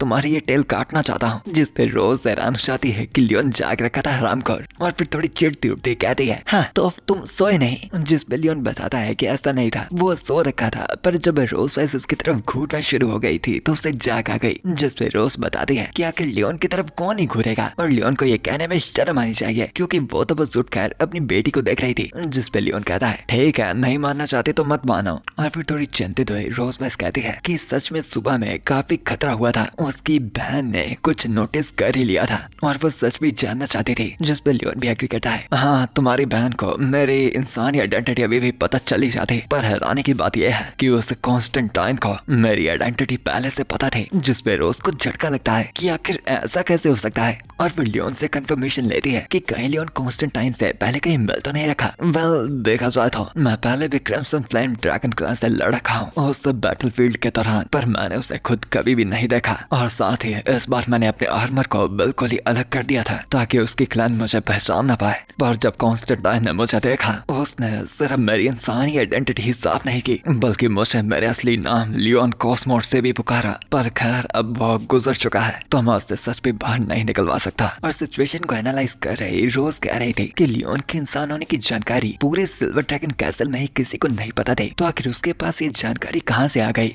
जिस पे लियोन का मानना था कि जैसा रोज ने बताया था कुछ सालों से कॉन्स्टेंटाइन का प्लान और बिहेवियर काफी अजीब सा हो गया था, तो शायद इस जानकारी और हर एक चीज के पीछे कुछ एक गहरा राज था। और अब रोज वाइस एक बात को लियोन को बताना तो नहीं चाहती थी, पर गहरेपन में सोच रही थी मैंने ओरिजिनली लियोन के मास्टर से एक वादा किया था कि इस पूरे 1 साल के अंदर अंदर लियोन वापस उस इंसानी एम्पायर में नहीं जाएगा। क्या ये मामला उस चीज से रिलेटेड है, और क्या यहाँ पर मुझे लियोन को इस चीज के बारे में बताना चाहिए, या फिर इससे चीजें और भी उलझ जाएंगी। और फिर हमें कुछ दिनों बाद का सीन दिखाया जाता है और हम देखते हैं सबसे छोटी को प्लेग्राउंड में खेलती हुई, और उसे एक तितली दिखी थी जिसे वो पकड़ने की कोशिश कर रही थी, और तितली बहुत ही तेजी से इधर उधर घूमती जा रही थी, पर वो छोटी भी फटाफट उसे पकड़ने के लिए उसके पीछे पीछे जा रही थी, और वो भी बहुत ही तेज। जिसे देखकर मोहन भी इम्प्रेस हो कहती है कि उनकी छोटी बहन तो अभी से ही इतनी ज्यादा तेज चल रही थी। जिस पे नोहा भी बताती है कि बात तो बिल्कुल सही है, उनकी छोटी बहन अपनी उम्र के हिसाब से काफी कमाल की थी। और पीछे ही मैट बिछा रखे वहाँ ब्यूटीफुल सी जगह पर रोज और लियोन भी बैठ रखे थे अपने बच्चों पर ध्यान रखने के लिए, और वो शायद यहाँ पर पिकनिक के लिए आए थे। और लियोन रोज वैसे पूछता है बस उसे याद है आखिर ड्रैगन्स के बच्चे कब तक बोलना सीखते हैं। जिस पे रोज वैसे बताती है कि अगर आम बात की जाए तो जैसे जनरली होते हैं तो 2 महीने के बाद ड्रैगन के बच्चे कुछ कुछ बोलना सीख ही जाते हैं। जिससे लियोन पूछता है कि आखिर रोज वैस का जनरली क्या मतलब था, क्या कुछ स्पेशल केसेस भी होते थे। जिस बात पे एकदम प्राउड हुई रोज बताती है कि उनकी बेटी नोहा वो स्पेशल केस थी। उसने जन्म के बाद 1 महीने में ही उसे मॉम बुलाना शुरू कर दिया था। और वहाँ ग्राउंड में हम नोहा को भी देखते हैं जो कि अपनी छोटी बहन को सिखा रही थी और समझा रही थी कि आखिर उनके मॉम डैड कौन है, और भी काफी चीजें टीच कर रही थी जिससे वो जल्दी बोलना सीख पाए। और लियोन भी उसे देखता कहता है नोहा सच में ही कमाल की है, उसने हर एक चीज में मेहनत करना 1 महीने की उम्र से ही सीख लिया था। और फिर रोज बाई से लियोन से भी पूछती है कि आखिर लियोन जिस तरह से बात कर रहा है वो काफी सरप्राइजिंग लग रहा था, तो फिर आखिर इंसान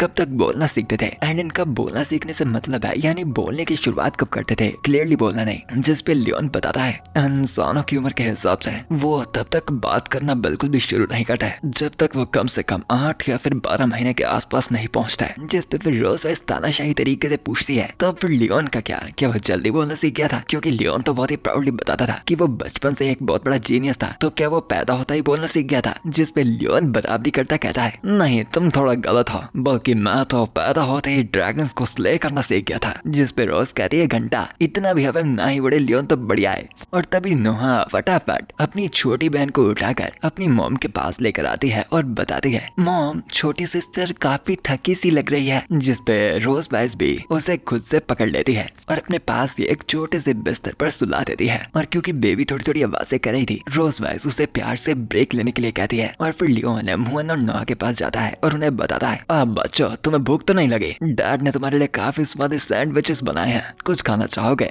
जिस पे मुहन तो बेशक भूखी हाँ हाँ करती है पर नोहा बताती है कि नहीं, अभी उसे भूख नहीं थी और मोहन तो फटाफट एकदम स्वाद लेती उन सैंडविचेस को ठूसने लगती है और बताती है कि ये तो एकदम लाजवाब था। लियोन खाना सच में काफी स्वादिष्ट बनाता था। और फिर नोहा भी साइड में बैठी लियोन को आवाज देती है और बताती है, डैड आपसे एक बात करनी थी। जिस पे लियोन पूछता है कि आखिर क्या बात। और फिर नोहा बताती है, दरअसल डैड आपने जो मुझे थंडर क्लैप सिखाई थी मैंने उसे पहले से ही मास्टर कर लिया है, तो इसीलिए अब मैं कुछ और नया सा सीखना चाहती थी। जिस पे लियोन पूछता है कि आखिर फिर नोहा नया क्या सीखना चाहेगी। जिस पे शर्माती नोहा बताती है, देखिए मैं वो वाला मूव सीखना चाहती हूँ जो आपने उस दिन इस्तेमाल किया था कॉन्स्टेंटाइन को हराने के लिए। आप जानते हैं ना कौन सा वाला, जिस मूव से आपने अपने लाइटनिंग मैजिक से एक बहुत ही बड़ी होली स्पॉट बना ली थी और उसके बाद उसे काट दिया था। जो सुन लियोन कहता है, अच्छा वो ताकतवर मूव, तुम थंडर फ्लैश फॉर मैनिफेस्टेशन की बात कर रहे हो। जो सुन नोहा की आंखें एकदम एक्साइटमेंट से भर जाती है और वो भी सर हिलाती है कि वही वाला। और उसके इस एक्साइटेड चेहरे को देखता लियोन ख्यालों में था, ऐसे मूव को सीखने की लर्निंग एबिलिटी ज्यादा हाई नहीं है और साथ ही इंसानी सिस्टम है, ये सिर्फ एक बी रैंक का मैजिक है। जब तक नोहा थंडर एलिमेंट के अच्छे चेंजेस को जान पाए और उसे कंट्रोल करना सीख पाए सब कुछ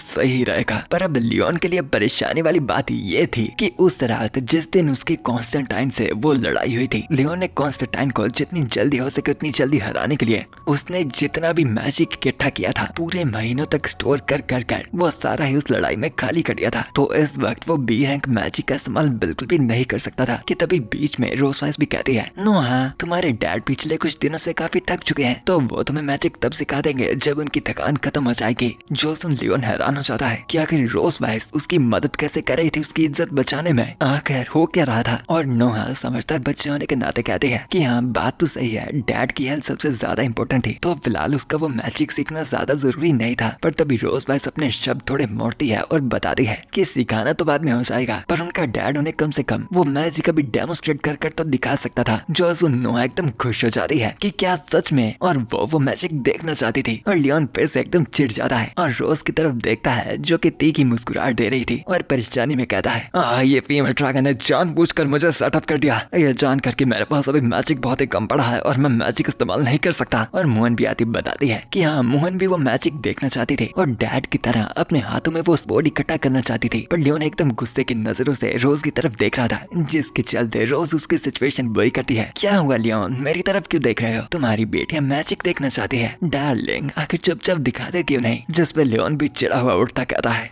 हाँ ठीक है तुम्हारा डैड अब वो मैजिक तुम्हें डेमोन्स्ट्रेट कर दिखाएगा। और फिर खड़े होकर वो पोजीशन में आ जाता है और अपने दोनों हाथों की मुट्ठियों को कस लेता है और अचानक ही अपने शरीर में मैजिक इकट्ठा करता है और चलाता है बी लेवल का thunder magic, thunder flash sword manifestation. और वहाँ पर बिजली की बनी तलवार प्रकट हो जाती है और फिर अपने हाथ में वो छोटी सी तलवार कर वो नोहा को दिखाता है और बताता है कि ये तलवार कैसी लगी और ये मैजिक ऐसा ही था। पर नोहा का चेहरा एकदम अनइम्प्रेस्ड लग रहा था और वो सोच रही होगी ये क्या है। और रोज वाइस पीछे से जोर जोर से हंसने लगती है और नोहा भी बताती है, डैड मैंने आपको थंडर स्वॉर्ड बनाने के लिए कहा था, टूथपिक नहीं। और मोहन उस तलवार को देखती कहते हैं, डैड आपकी तलवार तो बहुत ही छोटी है। जिस पे बात को टालता लियोन कहता है कि बड़ी तलवार खतरनाक हो सकती है। और क्या, ये बात सुनने के बाद रोज वाइस को बस मौका चाहिए था और वो लियोन के पास आती उसका एक हाथ पकड़ती है और एक कंधे पे हाथ रखती है और एकदम तानाशाही तरीके से कहती है, सब कुछ ठीक है डियर, ये बात कोई इतनी भी बड़ी नहीं है। और एकदम कान के पास जाकर वो लियोन को बताती है, छोटी तलवारें भी क्यूट होती हैं, तो तुम्हें बुरा लगने की जरूरत नहीं है। और लियोन वहीं पर बेइज्जत हो जाता है और रोज वाइस उसके पूरे मजे लेने के बाद वहाँ से जाने लगती है। और पीछे से गुस्से में लियोन कहता है, डैम यू फीमेल ड्रैगन, बस देखती जाओ, मैं तुम्हें बड़ी वाली तलवार का भी टेस्ट करवाऊंगा। और फिर हम रात के वक्त वापस ड्रैगन कैसल में आ जाते हैं और अपनी बेटी को पकड़ी हुई रोज भाई से मोहन और नोहा को बताती है कि वो नोहा और मोहन को आज एक टास्क दे रही थी और फिर अपनी बेटी को उन्हें पकड़ा दी। रोज बताती है कि उनका टास्क ये था कि आज उनकी छोटी बहन उन दोनों के साथ ही सोएगी, जैसे सभी बहनों का रिलेशनशिप आपस में अच्छा होगा। और मोहन भी एक्साइटेड हुआ कहती है कि बिल्कुल वो भी अपनी छोटी बहन को अपने साथ ही सुलाएगी, कि नोहा उसे शांत होने को कहती है ताकि उनकी बहन जाग ना जाए, वरना फिर बाद में फिर से मुश्किल होगी। और मोहन भी अपना मुंह बंद कर लेती है पर रोज प्यार से उनके पास आकर कहती है, तो बच्चों अब मॉम ने तुम्हें ये टास्क दे दिया है तो तुम्हें इसे पूरी अच्छी तरह से एग्जीक्यूट करना है और अपनी बहन का बिल्कुल ध्यान रखना है। और नोहा भी मोहन को लीड करती हुई वहाँ से ले जाती है और उनकी young dragon special forces baby care edition action के लिए बिल्कुल रेडी थी। और मुस्कुराता लियोन भी उन्हें देखता हुआ कहता है, हमारे बेटियां कितनी कितनी समझदार बनती जा रही है। अब वो अच्छी तरह से जानते हैं कि अपने मॉम और डैड की मुश्किलों में उनकी मदद कैसे करनी है कि तभी रोज वाइस की मुस्कुराहट फैल जाती है और वो लियोन को आवाज देती है और उस मुस्कुराहट को देखता है लियोन समझ जाता है कि कुछ तो गड़बड़ थी और वो हिचकिचाता कहता है रोज वाइस तुम्हें क्या चाहिए। और फिर रोज धीरे धीरे बढ़ती उसके करीब आती रहती है और मुस्कुराती कहती है लियोन तुमने कुछ दिनों पहले कॉन्स्टेंटाइन को हराया, तुमने सच में बहुत ही ज्यादा मेहनत की। जिस पे लियोन थोड़ा पीछे होता कहता है अरे कोई मेहनत की बात नहीं थी, वो बस छोटा सा काम था, हो गया जल्दी से, तुम्हें तो वो याद करवाने की जरूरत भी नहीं। कि उसके मुंह पे चढ़ती रोज कहती है कि आखिर इतनी बड़ी बात छोटा सा मामला कैसे हो सकती है, बल्कि जबकि लियोन उनका ग्रेट हीरो था और इतनी मुश्किलों का सामना करने के बाद रोज वाइस का भी हक बनता था लियोन को एक ग्रेट रिवॉर्ड देने का, है ना। और क्या लियोन जान जाता है कि क्या होने वाला था और रोज कौन से रिवॉर्ड की बात कर रही थी। और थोड़े ही समय में फिर हम देखते हैं लियोन को रोज वाइस से बचते हुए भागते हुए, जो कि एकदम शिकारियों की तरह अपने लियोन शिकार का पीछा कर रही थी। और लियोन भागता चिल्लाता कहता है फीमेल ड्रैगन मेरे पास मत आओ। और तभी फिर वो कमरे के अंदर आकर सोफे के पीछे हो जाता है और रोज वाइस को बताने लगता है मैं तुम्हें वार्न कर रहा हूँ फीमेल ड्रैगन, किताब में लिखा गया है कि जन्म देने के 2 महीने तक तुम्हें कोई भी वैसी हरकत वापस से नहीं करनी चाहिए, क्योंकि इस चीज से एक औरत की बॉडी पे बहुत ही नुकसान पहुंच सकता है। जिस पे रोज वाइस उससे पूछती है कि आखिर लियोन ने कौन सी ऐसी किताब पढ़ी जिसमें ऐसा लिखा था। जिस पे लियोन चिल्लाता है मैंने वो किताब पढ़ी थी फीमेल ड्रैगन का पोस्टमार्टम। हाँ, सब कुछ बनाई गई बकवास मुश्किल को अवॉइड करने के लिए। कि रोज वाइस भी सोफे को पकड़ते हुए कहती है लियोन शायद तुम्हें नहीं पता होगा पर एक फीमेल ड्रैगन की बॉडी बच्चे को जन्म देने के बाद से ही 2-3 दिन में वापस से रिकवर हो जाती है। जिस पे लियोन कहता है सिर्फ 2 दिन, मैंने ऐसा कभी नहीं सुना, ड्रैगन्स का क्या सिस्टम है ये। और फिर रास्ते में पूरे सोफे को इस सर पर उठा एकदम प्रीडेटर बनी रोज कहती है तो लियोन अगर तुम्हें अब पता चल चुका है कि मैं क्या करने वाली हूँ तो अब इस चीज के खिलाफ मत जाओ। और लियोन वापस चिल्लाता है रोज वाइस तुमने मेरी ताकत देखी है ना कि मैंने कॉन्स्टेंटाइन को कैसे हराया था, तो ऐसा मत समझना क्योंकि तुम बस मेरे बच्चे की माँ हो तो मैं तुम पर हल्का जाऊंगा। कि रोज वाइस सोफे को पीछे पलट कर फेंकती है और लियोन के करीब आती कहती है ओह डियर मुझे बहुत ही डर लग रहा है, अगर तुम्हें अभी भी इतनी ताकत बची है तो फिर भाग क्यों रहे हो। जिस पे लियोन बताता है ये सिर्फ इसलिए है क्योंकि मैं तुम्हारे साथ रफ नहीं होना चाहता और साथ ही साथ मैंने तुम्हें फालतू का गुस्सा भी नहीं दिलाया आज। जिस पे रोज थोड़ा नाराज मुंह बना कहती है कि आखिर लियोन को पता भी है कि आखिर उन्हें कितना ज्यादा टाइम हो गया था जब उन्होंने last time queen and prisoner game खेली थी। आई मीन एक्चुअली या प्रेगनेंसी के दौरान तो उन्होंने कुछ किया भी नहीं होगा, तो काफी महीने हो चुके हैं। और फिर रोज गुस्से में चिल्लाती है तुम जानते भी हो पूरे 6 महीने और पूरे 7 दिन बीत चुके हैं उन चीजों के बगैर, और आखिर तुम समझते हो कि मैंने उन महीनों को कैसे बिताया। और लियोन उसे कहता है देखो तुम अपने महीने जैसे मर्जी बिताओ, आखिर उनका मेरे से क्या कनेक्शन, और अगर मैं एक मर्द इन चीजों को रेजिस्ट कर सकता हूँ तो आखिर तुम फीमेल होकर इस चीज की इतनी एडिक्टेड क्यों हो। कि लियोन को दीवार के साथ टकराती रोज फिर प्राउड होती बताती है कि ये कोई एडिक्शन नहीं था, ये उसका क्वीन वाला डिजायर था राज करने का और चीजों पे कंट्रोल पाने का। और वो फिर से लियोन के कपड़े पकड़ लेती है। कि लियोन चिल्लाता कहता है पहली बार अपनी जिंदगी में किसी से एडिक्शन का ये बहाना सुना है, रोज वाइस मेरे कपड़े छोड़ दो। कि वो ना रुकती हुई कह रही थी कि आखिर लियोन की हिम्मत कैसे हुई 6 महीने के बाद भी उसे मना करने की, और वो इतनी ज्यादा वापस में बात कर रहा था। ऐसे तो लियोन बाद में उससे उसका थ्रोन भी हड़प ले, और वैसे ही अपने नाखूनों से धीरे धीरे वो उसके कपड़े फाड़ती कहती है कि उसे लियोन को डिसिप्लिन करवाना ही पड़ेगा ताकि वो अपनी फैमिली में जगह समझ पाए। जिस पे लियोन कहता है कि ये तो वही बात हो गई, गधे को उसका काम करवाने के बाद खुला छोड़ दो। और फिर जमीन पे लेटा वो कहता है अगर मुझे पता होता ये होना था मैं कॉन्स्टेंटाइन की जिंदगी बख्श देता और फिर वो तुम्हारे पीछे आ जाता। हाँ, मुझे बस एक चाल बिछा देना चाहिए था। जिस पे रोज कहती है तो इन बातों का तो लियोन को और भी अच्छा रिवॉर्ड मिलना चाहिए। और फिर लियोन एक फैसला लेता है और सोचता है कि अगर ये फीमेल ड्रैगन उसे डिवोर्स करना ही चाहती है तो उसके पास भी कोई रास्ता नहीं था उसका सामना करने का, इसलिए वो वापस से उल्टा रोज वाइस की तरफ झपट्टा मार देता है, ये सोचता हुआ कि खड़े होकर मरना लेटे हुए जीने से बेहतर है। और वैसे ही झपट्टा मार वो उसे बिस्तर पे गिरा फेंकता है और उसके ऊपर बैठा वो उसके दोनों बाजुएं पकड़कर उस पे लोक लगाता है और कहता है तुम्हारा क्वीन का डिजायर कब्जा करने का और फैमिली के बीच की पोजीशन ये कहा था ना तुमने। पर रोज चुपचाप दबी लेटी मुस्कुराती उससे कहती है तो आगे का प्लान क्या है तुम्हारा, आगे अब तुम मेरे साथ क्या करना चाहते हो। और तभी लियोन का ड्रैगन मार्क भी चमकने लगता है जिससे उसे साफ पता लगता है कि रोज वाइस एक्साइटेड थे। और फिर वापस से रोज वाइस का भी ड्रैगन मार्क चमकने लगता है जो कि बराबरी के लियोन की फीलिंग जाहिर करता है। और वैसे ही वो धीरे धीरे कर फिर से एक दूसरे के करीब आते हैं और आपस में एक प्यार की लंबी सी किस करते हैं, काफी लंबी किस, जो कि बहुत ही टाइम तक नहीं रुकती। और उसके बाद उस कमरे में क्या होता है ये राज उन तक ही रहने देते हैं। और अगली सुबह जब लियोन उठता है तो हम उसकी बॉडी देखते हैं जो कि हर तरफ सही निशानों से भर रखी थी, या तो लव बर्ड्स या तो नाखून के स्क्रैचेस। और लियोन हिलने की कोशिश करता कहता है मेरी बॉडी पूरी दर्द कर रही है, खासकर मेरी किडनी। कल की रात मेरा पूरा 6 महीने का इकट्ठा किया गया सारा का सारा माना चला गया और बिना माना के भी मैं अच्छी तरह जाग गया हूँ। ये तो खुद में ही एक मिरेकल है। डैम यू फीमेल ड्रैगन, आखिर एक आदमी को ऐसे कैसे ट्रीट कर सकती हो तुम, जिसने तुम्हारी जान बचाई। कि ये कहता हुआ जब वो रोज इसकी तरफ देखता है तो वो देखता है रोज एकदम ही ब्यूटीफुल तरीके में सज रखी थी और उस आलीशान से आउटफिट में बहुत ही सुंदर लग रही थी। और फिर रोज भी नोटिस करती है कि लियोन जाग गया है और उससे उसका हालात पूछती है कि सब कुछ ठीक तो है ना। कि लियोन फिर चुपचाप मुंह फेर लेता है और अपने मन में सोचता है ये हेयर स्टाइल वैसे इस पे सूट काफी करता है, मैंने किताबों में पढ़ा था इसे वाइफ हेयर स्टाइल कहते हैं। और फिर वो रोजवेस से पूछता है कि आखिर वो आज इस तरह से सज सज क्यों रखी गई थी, जिस पे रोजवेस बताती है कि अब उसका दूसरा बच्चा भी हो गया था तो फिर वो थोड़ा और भी मेच्योर स्टाइल ट्राई करना चाहती थी। और वो लियोन को पूछती है कि वो उस पे कैसा लग रहा था, जिस पे लियोन कहता है ठीक ठाक सही है, एवरेज आई थिंक। जिस पे रोज चिढ़ती है और उसके बिस्तर पे झपट्टा मारती आती है। कि लियोन चिल्लाता है फीमेल ड्रैगन क्या कर रही हो, अभी सुबह हुई है, बच्चियां जल्दी हमारे कमरे में आ जाएंगे। कि फिर वो जाकर लियोन के ऊपर बैठ जाती है और उसे बताती है कि वो लियोन को एक और चांस देती है उसे उसके थॉट्स कलेक्ट करने का और फिर से उसे बताने का कि उस पे ये आउटफिट कैसा लग रहा था। कि उससे पहले लियोन फिर से वही बकवास करता। रोज मुस्कुराते कहती है लगता है कि आज हमारी छोटी बेटी फिर से अपनी बड़ी बहनों के साथ ही सोएगी ताकि हम थोड़ी बातों को रात को क्लियर कर पाए। जिस पे फिर तभी लियोन सब कुछ समझता है, एकदम ही बदलता कहता है क्या कह रही हो तुम, ये एकदम एब्सोल्युटली ब्यूटीफुल लग रहा है, एकदम नंबर 1। और फिर उसके ऊपर से उठती वहां से जाती वो लियोन को बताती है कि खैर उसमें इतनी तो अकल है कि कब क्या बोलना है। और साथ ही बताती है कि आज रात को बेनिक्यूट है तो लियोन रात के लिए रेडी हो जाए। और साथ ही फिर वो लियोन को ये भी बताती है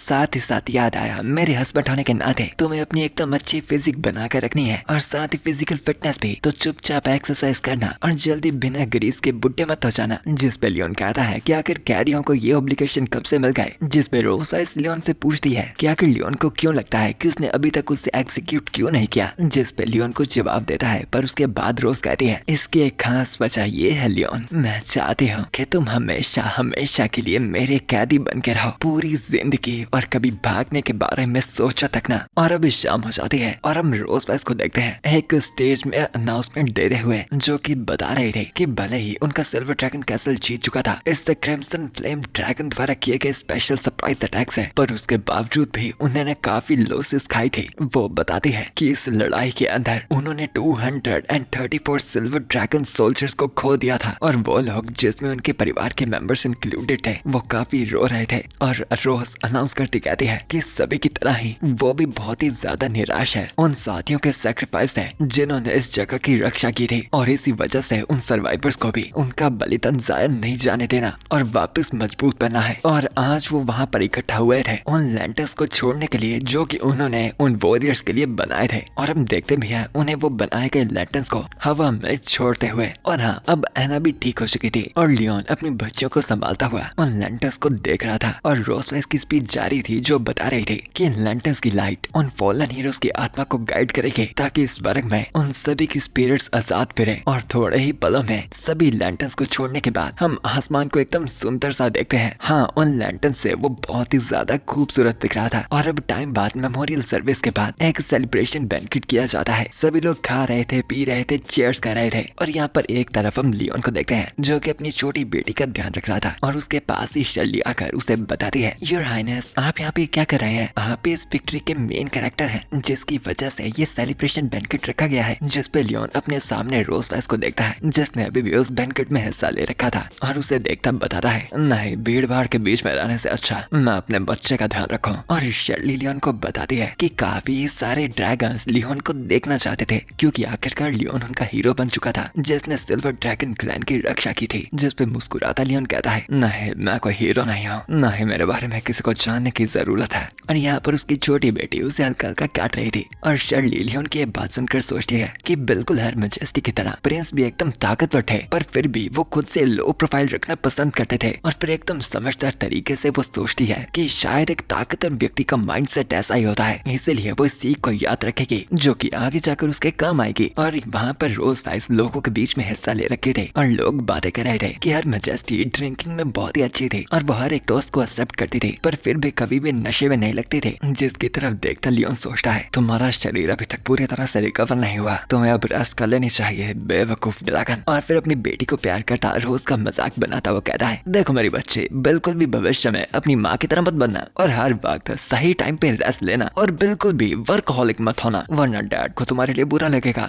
और हम देखते हैं उसकी बेटी भी उसके साथ कितनी खुश थी और उसकी बातों को कितना ध्यान में लेती थी कि तभी वो लियोन की गालें पकड़ लेती है और लियोन भी एकदम हैरान होता है और उससे वापस पंगे लेता कहता है, वाह मेरे बच्चे, तुम तो कमाल किया, कॉन्स्टेंटाइन ने भी अभी तक तुम्हारे डैड को चोट नहीं पहुंचा पाई, पर तुमने पहुंचा दी, तुम तो कॉन्स्टेंटाइन से भी बहुत गुना ताकतवर हो। और उसकी बेटी भी बच्चों की तरह जोर से हंसने लगती है। बेचारा कॉन्स्टेंटाइन मरने के बाद भी रोस्ट हो रहा है और तभी वही वाली वॉरियर ड्रैगन वहाँ पर आती है और लियोन को बताती है कि अब छोटे हाइनेस के रेस्ट का टाइम हो चुका था, तो इसलिए वो वहाँ से उसे लेकर जाने वाली थी। और लियोन भी समझता है और उसे उसके साथ भेज देता है और शर्ली को भी वहाँ से बाय करता है कि तभी उसके पीछे से कोई चलता हुआ आता है और जोर से उसके गाल पे वो ड्रिंक को जोड़ मारता है। और तभी उसे ग्लास के पीछे से रोज का चेहरा निकलता है जो कहता है, हे पीना चाहोगे? जिस पे लियोन एकदम मना करता बताता है कि वो कोई भी नशा वगैरह नहीं करता। जिस पे रोज मुंह फैलाती कहती है, हाँ मत पियो, अगर तुम्हें नहीं पीनी तो मैं पी लूंगी। और ये बोलती है वो बिल्कुल शराबियों की तरह हिल रखी थी। और लियोन भी उससे संभालता कहता है कि उसने आगे ही बहुत पी ली थी, तो अब वो चुपचाप पीना रुक जाए बेहतर होगा। पर नशेड़ियों की तरह एकदम हिलती हिलती वो ढिल्लेपन में भटकती लियोन को कहती है, हे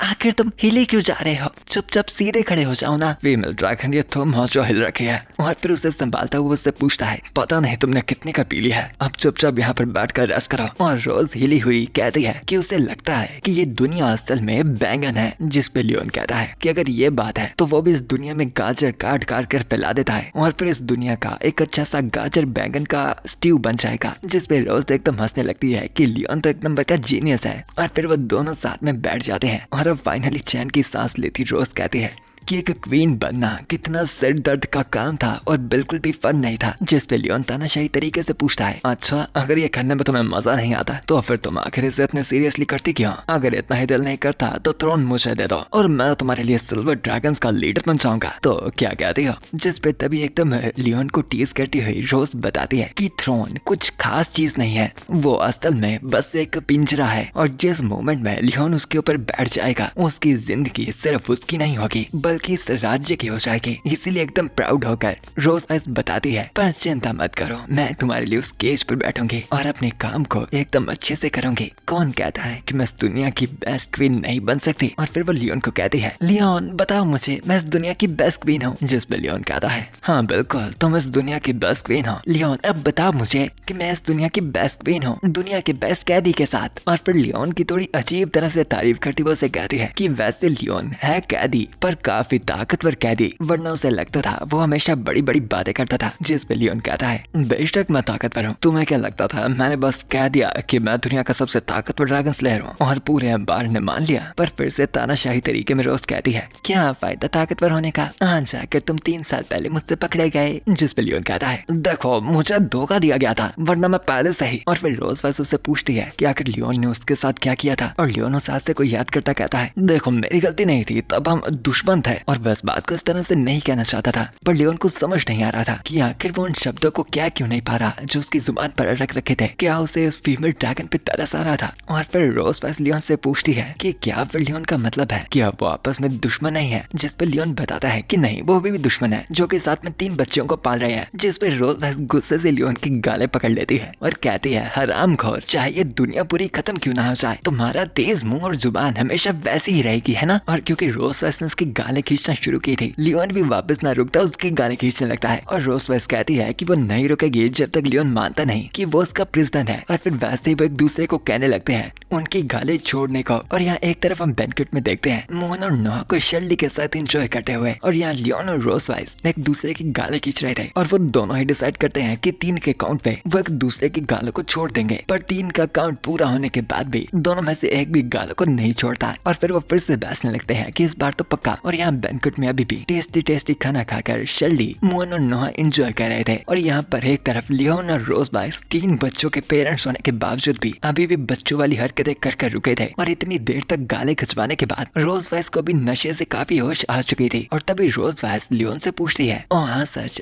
तुमने अभी कहा था कि तुम्हें एक इनसाइडर ने फंसा दिया था, है ना? आखिर हुआ क्या था? क्या तुम मुझे अच्छे से बता सकते हो? जिस पे लियोन कहता है, खैर ये एक लंबी कहानी है, पर अगर तुम सुनना चाहते हो तो ठीक है। और फिर लियोन उसे बताने लगता है और हमें उसका पास दिखाया जाता है। 3 साल पहले लियोन और उसके साथियों को एम्पायर से ऑर्डर्स मिले थे फटाफट अपने ट्रूप्स को लीड कर सिल्वर ड्रैगन कैसल पर हमला करने के लिए। और वैसे ही लियोन और उसके 3 साथी इस काम पे चल पड़े थे। और उस टाइम पर ज्यादातर इंसानी आर्मी सिटी गेट पर सिल्वर ड्रैगन सोल्जर से लड़ रही थी। वो रिस्पॉन्सिबल थी सिल्वर ड्रैगन की मेन फोर्स को अपनी तरफ आकर्षित करने के लिए। और वैसे ही लियोन ने भी अपनी एलीट स्क्वाड को लीड किया ताकि वो कैसल पे छुप के एक सरप्राइज अटैक कर पाए। और दोनों ही साइड से उसने ओपनिंग क्रिएट की और उसी टाइम पर उसकी स्क्वाड ने वो काम परफेक्टली कर दिया। और वो कुछ ही पल दूर थे सिल्वर ड्रैगन कैसल में एंटर करने से। पर अचानक ही लियोन को महसूस हुआ कि जैसे उसकी आंखों के सामने अंधेरा छा रहा था, जैसे कि उसकी पीठ पर किसी ने काफी तेज और तीखा वेपन छोड़ा था। और उसे एक अजीब सा इल्यूजन महसूस होने लगा था कि उसके शरीर के आर पार से एक बहुत ही तीखा वेपन आर पार हो चुका था। और ये हर एक चीज सिर्फ 2 सेकंड के अंदर हुई थी। और वो समझ गया था कि उसके ऊपर किसी ने स्नीक अटैक किया था। और वो जो भी इल्यूजन मैजिक था वो बहुत ही ज्यादा ताकतवर था। और वैसे मैजिक को करने के लिए कास्टर को तुम्हारे बहुत ही पास मौजूद होना जरूरी था, क्योंकि लियोन का जो आर्मर था वो ज्यादातर हर एक हमलों को सह सकता था। और जिस भी व्यक्ति ने वो इल्यूजन मैजिक किया था उसके वेपन में एनहांसमेंट की गई थी। और उसके बाद लियोन जानता था कि अपराधी पक्का उसके साथियों में से ही कोई एक था जो उसे बिल्कुल अच्छे से जानता था, उसकी ताकत और कमजोरियां दोनों को। और लियोन के उसे एक साथी ने उससे पूछा था कि आखिर कैप्टन को हुआ क्या है। और उसी के कुछ पल बाद रेडिंग स्क्वाड की लोकेशन पता चल गई थी और उनके ऊपर सिल्वर ड्रैगन सोल्जर्स का हमला हो चुका था, जिसकी वजह से उन्हें भागना था। पर उसके टीममेट्स उसे वहां से ले जा नहीं पा रहे थे। जब वो मर रहा था तो उनके पास कोई चारा नहीं था, बस उसे वहां पर छोड़कर भागने का। एंड फिर हम वापस प्रेजेंट में आते हैं जहाँ पर लियोन कहता है, और उसके बाद मैं तुम्हारा कैदी बन गया और अब बाकी की कहानी तो तुम्हें पता ही है। और फिर मुस्कुराता वो रोज को कहता है कि उस मॉल ने कभी भी इमेजिन नहीं किया होगा कि लियोन इस वक्त जिंदा ही नहीं है, बल्कि बिल्कुल सही हालात में है। और साथ ही नकली हस्बैंड है सिल्वर ड्रैगन कैसल में सिल्वर ड्रैगन क्वीन का पति, और जिसके 3 बच्चियां भी थी। और फिर रोज वाइस जिसका मुंह काफी लालो लाल हो रखा था, लियोन से पूछती है कि आखिर लियोन के साथियों में से कौन हो सकता है जिसने उसे धोखा दिया। क्या लियोन के मन में उस बात का जवाब था। और फिर अपने साथियों को याद करता वो सबसे पहले अपने वाइस कैप्टन के बारे में बताता कहता है कि वाइस कैप्टन विक्टर उसके स्कूल के क्लासमेट थे, पर ड्रैगन स्लेयर आर्मी ज्वाइन करने से पहले वो भी एक आर्म से कॉमनर थे। उनका कोई खास कनेक्शन और बैकग्राउंड नहीं था और उन्होंने सिर्फ अपनी पूरी लगन और मेहनत से वाइस कैप्टन की पोजीशन पर क्लाइंब किया था। और तभी फिर अपनी तारीफ करता कहता है, पर फिर भी वो बंदा हमेशा मुझसे सेकंड था, मेरे जितना बेस्ट नहीं, पर फिर भी उसमें काफी काबिलियत थी। मेरे गायब होने के बाद उसने कमांड को लिया था और सभी को लीड किया था। और रोज उसका चेहरा देखती कहती है कि लियोन को बातें घुमाकर बताने में भी अपनी तारीफ करने का मौका नहीं छोड़ता। और फिर दूसरे व्यक्ति वो बताता है मार्टिन, वो उनका सपोर्ट मेज था और उसका काफी खास बैकग्राउंड था और वो इंपीरियल फैमिली के मिनिस्टर का सबसे छोटा बच्चा था। और ग्रेजुएशन के बाद क्योंकि वो लियोन को बहुत ही ज्यादा एडमायर करता था, उसने खुद से लियोन की टीम को ज्वाइन करने का डिसाइड किया था, ये कहकर कि वो भी लियोन जैसा ड्रैगन स्लेयर बनना चाहता था भविष्य में, एकदम ताकतवर और काबिल। जिस पे रोज पर सस्ती कहती है, हाँ तो तुम्हारा फैन बॉय भी था, तो बताओ अब आखिर में कौन है। और फिर लियोन बताता है आखिरी वाली गनर रेबेका, जो कि हर एक तरह के फायर आर्म्स चला सकती थी और उनकी स्क्वाड को फायर सपोर्ट देती थी। और भले उसका साइज थोड़ा छोटा था, पर उससे कोई बेवकूफ ना ही बने तो बेहतर है। जब भी उसका हाथ गन पे पड़ता है वो हद से ज्यादा एक्साइटेड हो जाती है और साथ में वो बातें करने में भी काफी माहिर है। और अब ये बात सुनने के बाद रोज कहती है, ओह कॉस्मॉट, तुम्हारे डोंकी के अलावा तुम्हारी जिंदगी में पहले भी एक दूसरी लड़की भी थी, उस सिल्वर डेड क्लासमेट को छोड़कर। तो बताओ ये रेबेका कैसी दिखती है? जिस पे लियोन कहता है, वेल मेरे ख्याल से सुंदर ही दिखती है, पर मैंने उसे कभी भी अच्छे से नोटिस नहीं किया। और तभी रोज बाइस थोड़ी जेलस हो जाती है और ताने मारने लगती है, वाह वाह ये तो कमाल हो गया, तुम्हारी टीम में एक सुंदर सी लड़की थी तो तुम लड़ते लड़ते खूबसूरत औरतों की तरफ देख पाओ, तुम्हें तो बहुत ही मजे आते होंगे। जिस पे लियोन कहता है, फीमेल ड्रैगन, क्या तुम्हारी बेयर एक्सपायर्ड हो चुकी है? क्योंकि मुझे इतनी खटास की स्मेल क्यों आ रही है?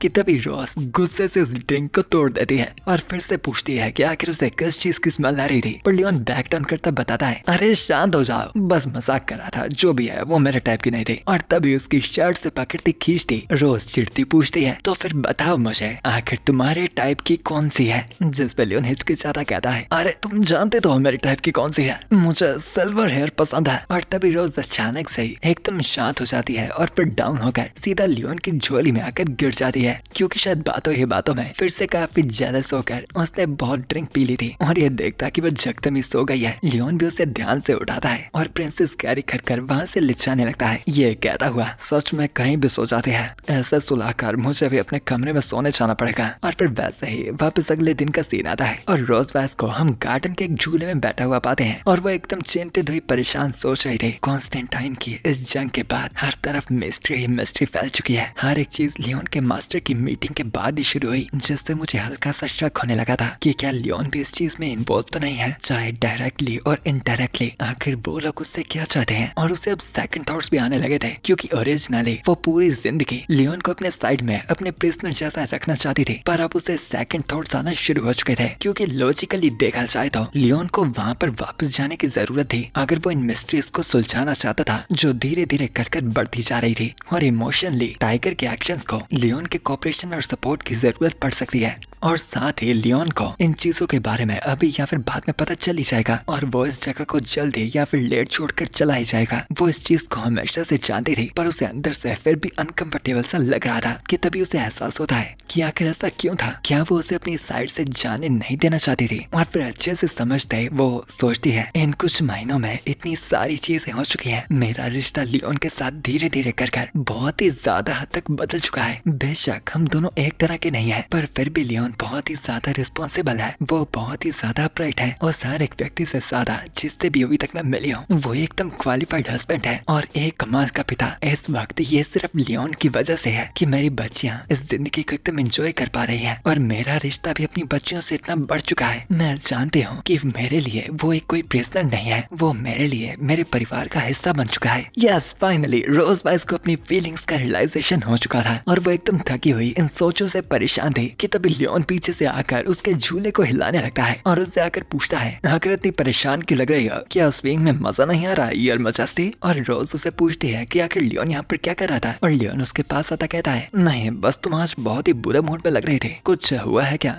कहीं ये पोस्टमार्टम डिप्रेशन तो नहीं? जिस पे रोज साफ साफ मना करती है। जिस पे फिर लियोन पूछता है कि अगर ये बच्चे की वजह से नहीं हुआ तो कहीं ये उसका कसूर तो नहीं? पर रोज अचानक ही उसकी तरफ देखती उससे एक सीधा सवाल पूछती है, लियोन मुझे बताओ क्या तुम एम्पायर वापस जाना चाहते हो? और लियोन रोज बाइस के उस अचानक ही सरप्राइज क्वेश्चन से हैरान हो जाता है और फिर थोड़ी देर के लिए एकदम पोस हो जाता है और फिर सोचता हुआ वो कुछ कहने ही वाला था कि वो, पर उससे पहले ही उसे अपने पीछे से आवाज आती है और रोज बाइस और लियोन दोनों ही फटाफट पीछे मुड़कर देखते हैं कि आखिर वहाँ पर कौन था। और रोज बाइस फटाफट चिल्लाती है कि आखिर वहाँ पर कौन है और उससे पहले रोज थोड़ी और गुस्सा हो जाती। तभी झाड़ियों में से मोहन बाहर निकलती है और बताती है कि वो थी और मोहन को गुस्सा होने की जरूरत नहीं। जिसे देखकर रोज बाइस पूछती है कि आखिर मोहन यहाँ पर क्या कर रही थी? जिस पर मोहन बताती है कि वो तो बस मॉम और डैड को डिनर के लिए बुलाने के लिए आई थी, पर मॉम और डैड बिजी लग रहे थे तो इसलिए पहले उसने उन्हें डिस्टर्ब नहीं किया और तभी अपने मॉम और डैड का हाथ पकड़ती उन दोनों के अपने साथ ले चलती। वो बताती है, मॉम और डैड फटाफट चलिए, मेरा पेट में बहुत ही भूख लग रही है और सिस्टर ने कहा था कि अगर आप ऐसे ही बाहर रहे वो आपका वेट नहीं करेंगी। जिस पे रोज भी खुश होती मान जाती है और लियोन फिर से झाड़ियों की तरफ देखता हुआ कहता है, ये बच्ची साफ साफ अकेली नहीं आई पर अब भी छुपा रही है। और तभी लियोन कहता है, मोहन अपनी बड़ी बहन को बोला अगर उसने फिर से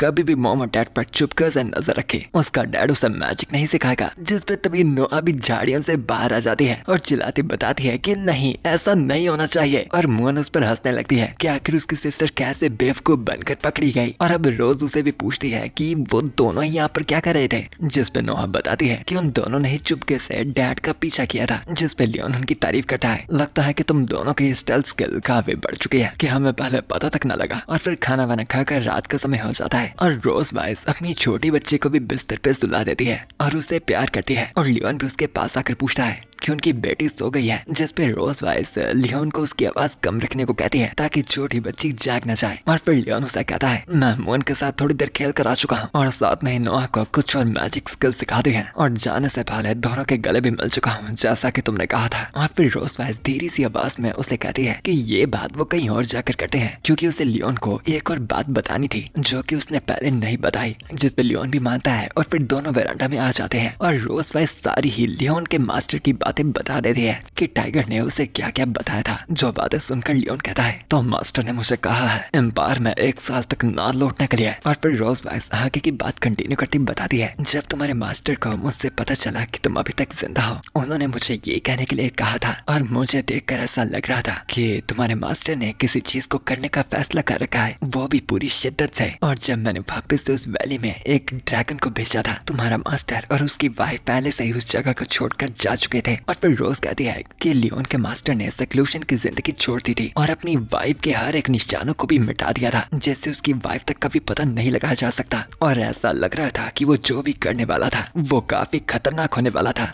और रोज वाइस के स्पाइस के अकॉर्डिंग से जो उसने एम्पायर में भेज रखे थे, उसे पता लगा है कि लियोन का मास्टर पूरे ही एम्पायर द्वारा वांटेड है और एक अपराधी के तौर पे गिना जाता है। जो सुन लियोन कहता है, हाँ मेरा मास्टर वो परेशान हस्बैंड एक वांटेड क्रिमिनल बन चुका है। और फिर वो जोर जोर से हंसने लगता है और रोज वाइस को बताता है, आखिर ऐसा कैसे हो सकता है, मेरा मास्टर एक आम सा आदमी है जो कि एक फार्म में काम करता था और वो बस 50 साल का एक आम बूढ़ा है और वैसे भी वो इतने टाइम से रिटायर हो चुका है। आखिर वो ज्यादा से ज्यादा क्या ही इतनी बड़ी हरकत कर देगा कि वो पूरे एम्पायर द्वारा वांटेड हो जाए। कि तभी रोज लियोन को बताती है कि जब वो पहली बार लियोन के मास्टर से मिली थी, उसके आसपास से जो प्रेशर महसूस हो रहा था वो कहीं से भी नॉर्मल नहीं था। और ये देखकर कि उसने लियोन को इतना ताकतवर बनाया था, इतने से ही पता लगता है कि लियोन का मास्टर वैसा कोई सिंपल व्यक्ति नहीं है जैसा लियोन उसे बता रहा था। और रोज वाइस को पूरी तरह से लगता है कि जिस भी वजह से टाइगर वांटेड है वो पक्का लियोन से रिलेटेड है। और साथ में ही उसी के मास्टर ने कहा था कि पूरा ही इंसानी एम्पायर लियोन को एक धोखेबाज मानता था। जिस पे लियोन भी कहता है कि उसे भी लगा था कि कुछ ऐसा ही हो रहा होगा, उसे जंग में हारने का किसी को तो इल्जाम भुगतना था और इसके लिए लियोन बेस्ट था जो कि मिसिंग था और यही उस धोखेबाज का पर्पस था। फिर रोज थोड़ी निराश हुई बताती है, मैं ये तुम्हें इसलिए नहीं बताना चाहती थी क्योंकि तुम बच्चों के पिता हो और मेरे हस्बैंड हो और चाहे ये घर नकली है तुम इसके बहुत ही जरूरी हिस्सा हो और मैं नहीं चाहती कि तुम इस जगह को छोड़कर जाओ। पर मैं फिर भी समझती हूँ कि तुम्हारा इंसानी डैम में भी एक घर है, तुम्हारे मास्टर और मिस्ट्रेस वो भी तुम्हारे लिए जरूरी है। तो इसलिए अब मैंने सोचा कि तुम्हें ये सब कुछ जानने का हक है, तुम्हारे पास हक है एक चॉइस करने का। इस वक्त तुम्हारे मास्टर का तुम्हारी हमसे ज्यादा जरूरत है, तो बताओ आखिर तुम क्या करना चाहते हो। जिस पे कुछ पल सोच कर लियोन कहता है, मैंने पहले से ही क्रिम्सन फ्लेम ड्रैगन किंग को हरा दिया है और उसका सर बाहर टांग दिया है, तो फिलहाल के वक्त तो किसी और ड्रैगन की हिम्मत नहीं होगी इस जगह पर हमला करने की। और मेरे मास्टर ने मुझे पाला है और पूरी तरह से जिंदगी में गाइड किया है, तो जब वो खतरे में है मैं चुपचाप नहीं बैठ सकता। रोज बस तुम पहले से ही जानते हो ना कि यहाँ पर मैं क्या डिसीजन बनाऊंगा। जिस पे रोज मानती है और बताती है कि क्योंकि लियोन ने फैसला कर ही लिया था वो आज रात यहाँ से निकलेंगे। जिस पे लियोन भी रोज वाइस को शुक्रिया करता है उसका इस चीज में साथ देने के लिए और तभी माहौल को लाइट करता उसे कहता है, तो आखिर क्या ये चीज थे जो तुम इतने टाइम से परेशान कर रखे थे। जिस पे रोज मुंह फैलाती है और कहती है कि अब क्या फायदा कुछ कहने का, लियोन ने फैसला तो ले लिया था। और फिर वो एक प्यारी सी मुस्कुराहट देती बताती है, पर जाने से पहले चलो हम जाकर अपनी छोटी बच्ची को एक बार फिर से गले लगाएं। जिस पे लियोन एग्री करता है और फिर छोटी बच्ची के पास जाने के बाद उसके हाथों को हल्का हल्का सहलाता कहता है, मेरे बच्चे जब तुम बड़ी हो जाओगे अपनी बड़ी बहनों के और अपनी माँ की रक्षा करना। और फिर वो उसके सर पर किस कहता है और थोड़ा सा सुनता है कि उसकी बच्ची कुछ तो आवाज निकाल रही थी बट ऑब्वियसली वो क्लियर नहीं थी। और फिर वो बाहर जाकर देखता है तो रोज वाइस ऑलरेडी अपनी सिल्वर ड्रैगन फॉर्म में आ चुकी थी और लियोन भी फटाफट जाकर उसके ऊपर बैठ जाता है और बताता है फटाफट चलने को। और रोज वाइस भी अपने मैजिकल पंखों को फैलाती है और हवा में उड़ पड़ती है। और वहाँ से जाते जाते लियोन रोज वाइस से पूछता है, वैसे मैंने मोहन और नोहा से गुड बाय नहीं की, कहीं वो ऐसा तो नहीं समझेंगे कि मैं एक घटिया पिता हूँ। जिस पे रोज वाइस मना करती बताती है कि नहीं, लियोन दुनिया का सबसे बेस्ट पिता है चीज पे लियोन कहता है कि ये काफी रेयर चीज है कि रोज वाइस उसकी तारीफ कर रही थी, और अपने मन में वो ये भी कहती है कि साथ ही में लियोन इस दुनिया में सबसे बेस्ट हस्बैंड है। यप, देख रहे हो, फाइनली गुड कैरेक्टर डेवलपमेंट। और रोज अब अपनी फीलिंग्स को एक्सेप्ट करना शुरू हो चुकी है। और कैसल के अंदर नोहा जो कि जाग रखी थी बाहर विंडो से देखती कहती है, आखिर मॉम और डैड आखिर ये दोनों कहाँ पर जा रहे हैं। और फिर वो दोनों उड़ते हुए ह्यूमन एम्पायर के फ्रंटियर की तरफ आ जाते हैं, यानी जहाँ से आगे इंसानी एम्पायर की एंट्रेंस पड़ेगी। और उस एंट्रेंस को देखता हुआ लियोन भी कहता है, आखिर पूरे 1 साल के बाद मैं इस जगह पर वापस आ चुका हूँ। और उसने 1 साल इसलिए कहा क्योंकि अगर आपको याद हो तो पहले भी रोज वाइस उसे यहाँ पर लेकर आई थी, पर कुछ और कामों के लिए। और खैर अगले एपिसोड में हम देखेंगे लियोन को एक आखिरी अलविदा करने से पहले रोज वाइस चाहेगी कि लियोन अपनी छोटी बच्ची को एक नाम दे। और मैं भी आपसे मिलता हूँ उसी अगले एपिसोड में। और जाने से पहले इस वीडियो का गोल रखते हैं पूरे 360 कमेंट्स का, और साथ ही में एक वीडियो को 3 बार हाइप कर सकते हैं, तो तीनों बार कर देना। और अब मैं आपसे मिलता हूँ अगली बार अगली वीडियो के साथ। So for now bye, good bye, sayonara, जाना।